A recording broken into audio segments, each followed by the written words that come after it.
বাচ্চাদের ঝগড়া বড়দের কানে গেল।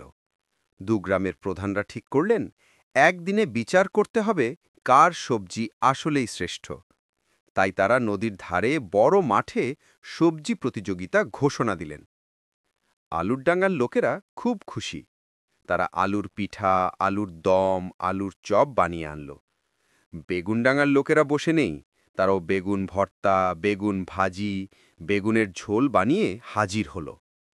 প্রথমে বিচারক হিসেবে দুই গ্রামের মাঝখানে থাকা নিরপেক্ষ বুড়ো মানুষ, নাম হাসান কাকা। তিনি দাড়ি চুলকে বললেন, আচ্ছা দেখি কার রান্না কেমন।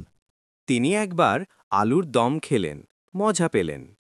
তারপর বেগুন ভর্তা খেয়ে বললেন, আহা, দারুণ!